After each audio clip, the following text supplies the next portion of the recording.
What's going on, y'all? Chuck Nunface. What I got here is a Protech. A new one, well, a new release of an existing model from Protech, the TR, Tactical Response 4. This one is in, let's see if I can get it to show up, Magnacut, which is a departure from what they've usually used. Previous models. The base is going to be CPM 154, I believe. Correct me if I'm wrong. Let me know in the comments if I'm wrong, if it's 154 CM or CPM 154. I think it's 154 CM, actually. But in any case, I digress. They also use CPM D2. They've used S35VN.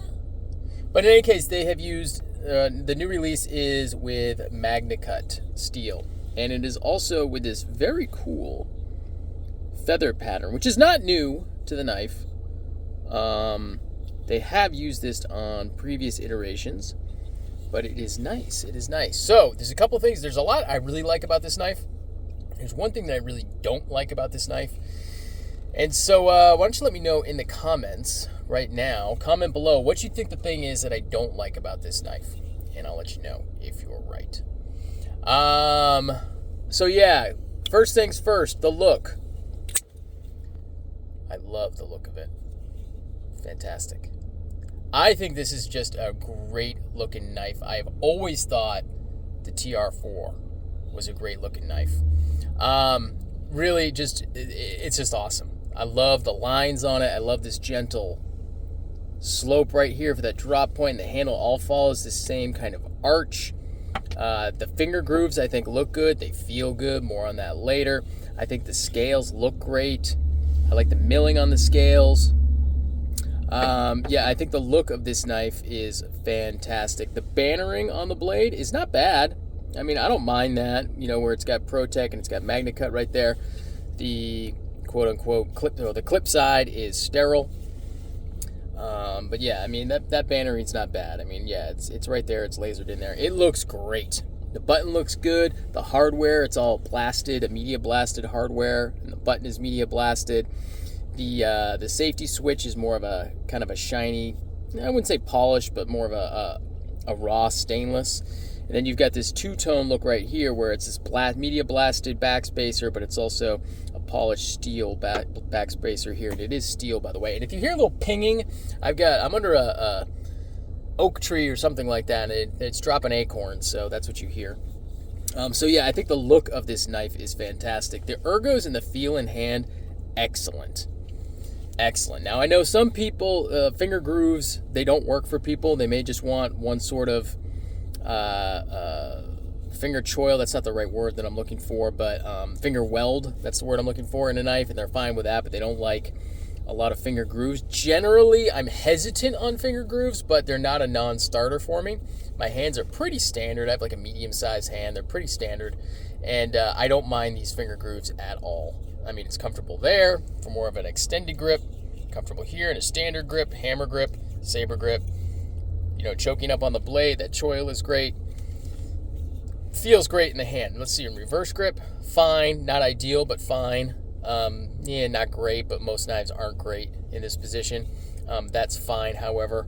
But yeah, it feels great in the hand. Couple of different features on this. Yeah, of course, obviously there is the Magnacut blade, which I think, you know, Magnacut, it's one of those things, I've said it in many videos before, it all comes down to heat treatment, and I'm definitely not an early adopter of Magnacut. However, I have spoken with somebody over at Protech via Instagram. We've talked back and forth quite a bit, actually. And from the sounds of it and what they're saying, their Magnacut, they're heat treating it really well. They're hitting 63 HRC. That's what he's claiming. The person I spoke to is claiming they're hitting 63. They follow Laren's protocol. I guess Laren worked directly with Mike Irie, the owner of Protech, and they're not shooting for 63. They're hitting 63. That's what the claim is. I have not obviously Rockwell tested this. I'd be curious to see if they're actually hitting 63, but that is what I have been told. So it's not a range they're going for. They're not going 62 to 64. They're not going 60 to 61. They're hitting 63, which in my understanding, 63 is ideal, and they're doing it with, they're bringing it up, and then they're tempering it back. They're cryo tempering, and they're bringing it, they're heat tempering and cryo tempering and doing all that stuff to hit that 63. So bringing it back to 63. So it's going to retain the best properties of Magnacut, which is edge retention and toughness and corrosion resistance. Interesting to see how it performs long term for edge retention and everything else. But from what I've been told by a representative of Protech, they are heat treating it for what I understand is, an optimal type of heat treatment. Aluminum scales, milled aluminum scales. I believe that's going to be a titanium clip. It could be a steel clip. I'm not 100% sure. And then a steel backspacer right there. Something that is an upgrade, not just steel-wise, but the pocket clip. This deep carry pocket clip is really nice. It's a really nice pocket clip. One thing I've always dinged Protechs on, and there's not much that I ding them on, I think they're great knives overall, but is their pocket clip. Typically, if it's not a deep carry clip, it's this really long clip that goes out to here. And even if it is a deep carry clip, they make their clips so damn long.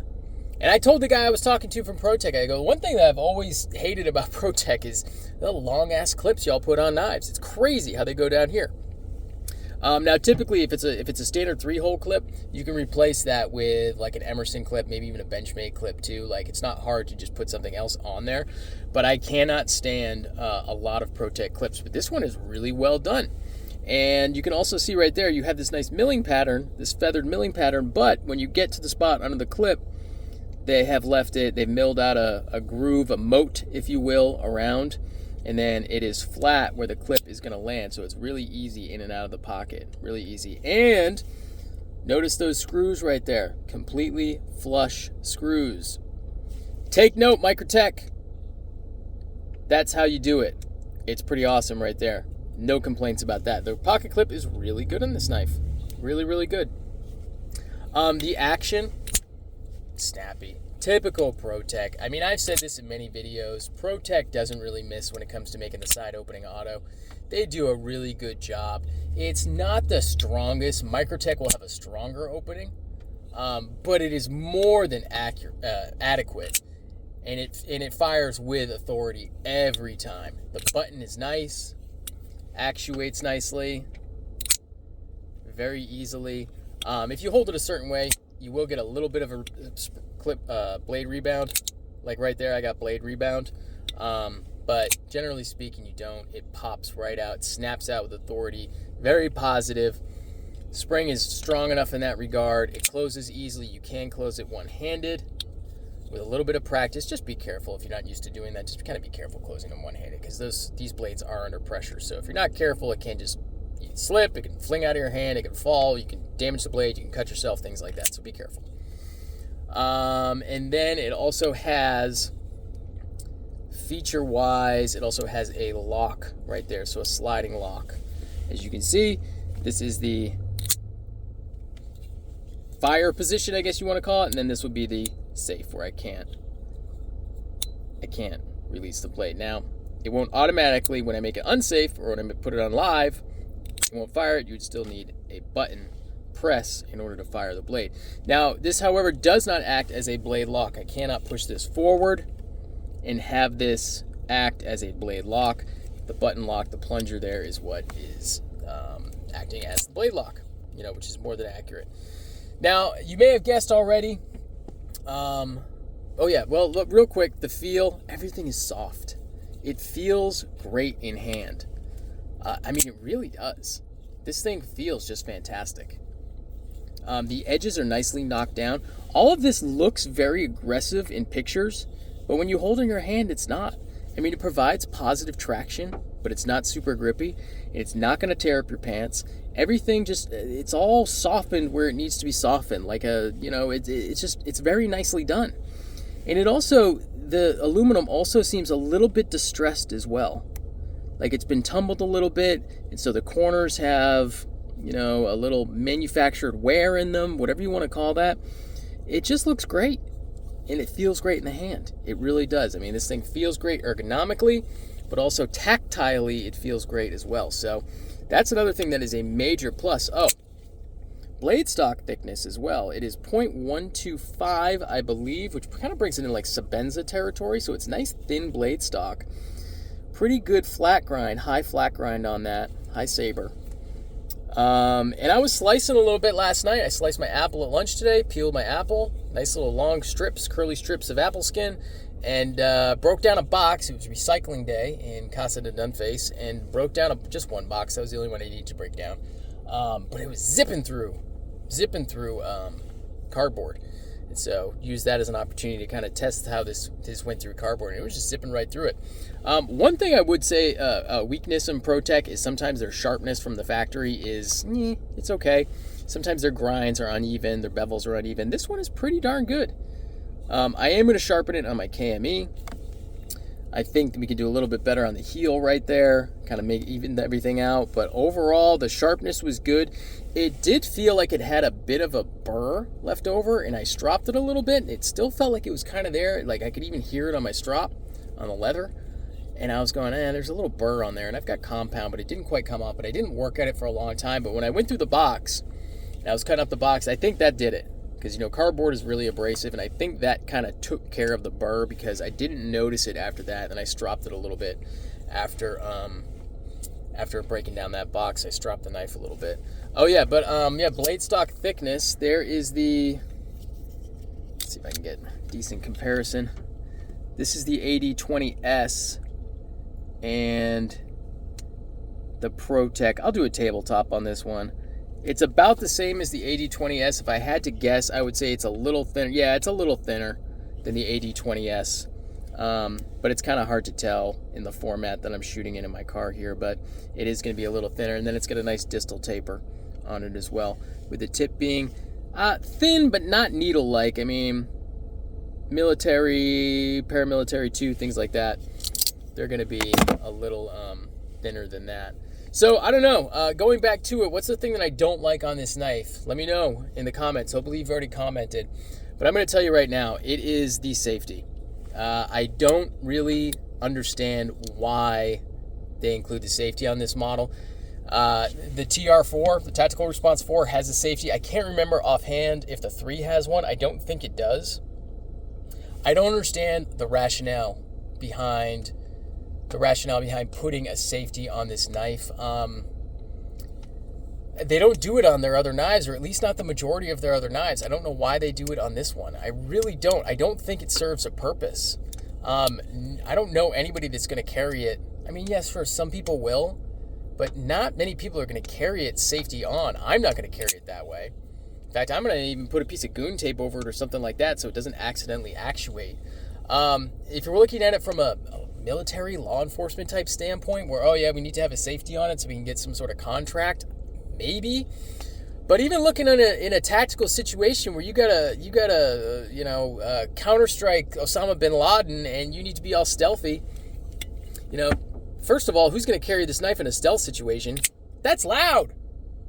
This thing snaps open with authority. I mean, you can do it quietly, but I mean, this is a loud knife. So, I mean, if you want your operators operating operationally and having this knife on them, I don't know why you would want a safety. I mean, it's one more thing. Anytime we're talking life safety, you want as few moving parts as possible, and this is just something that can go wrong. If you're in a situation where you're defending yourself and you're already at a disadvantage if you have a folder over a fixed blade, if you get into a knife situation, knife fight, where you're defending yourself with a knife. God forbid you ever have to do something like that, but you're already at a disadvantage if you're carrying a folder. If you're carrying a folder with a safety on it, and the safety, even if you don't carry it engaged and it somehow is engaged and you're trying to actuate your knife, I mean, you've just got an impact tool at that point, because you have to manipulate this little button right here. And then the last thing I don't like about it is, go back to what I just said about everything being nice and smooth and chamfered and softened like an Ed Brown 1911. All the corners and edges and harsh bits are all just kind of melted away. And then this fucking thing right here, this little nub, this almost seems untreated. This needs to be media blasted. This stainless steel thing. This is rough. This thing is rough. I mean, this thing's like a cheese grater on your... I mean, I'm tearing paper with it. And I'm not even trying. That's a terrible example to do on camera. You can't really see, but this thing is rough. It just rips into your skin. This is a cheese grater type thing. So you've got all these beautiful softened edges and it feels great. And then you've got this fucking wart right here. I can't stand this right here. I don't know if this is gonna kill the knife for me, but I really don't like it. I wonder if I could take it off. It's really poorly executed. I don't understand why it's so rough and unfinished. Soften this up too. If everything else is gonna be so nice, soften this up too, because that's a problem. But in any case, I digress. Overall, excellent knife. This has been a long first impressions video. You might as well even just call this a review. I would call this a review if I'd had this more and used it more and carried it more, but maybe I'll do a review on this, maybe I won't. I like to do a tabletop on it. I think it deserves it. It's a great knife overall. Glad I got it. Glad I picked one up. Glad I got to talk to the guys at Protech. Overall, I think it's great. The button sucks. Even if they insist on including it in the model for design purposes, for whatever reason, the execution of this button being unfinished and rough like that is terrible. I mean, I guess maybe you want it tactile so you know it's there, but I just think it's a miss overall. But in any case, that's going to do it for me. Appreciate those of you that have subscribed. If you haven't subscribed, consider subscribing to the channel. Go ahead and drop a comment if you haven't done so already. Turn on those bell alerts and stay tuned for the next one.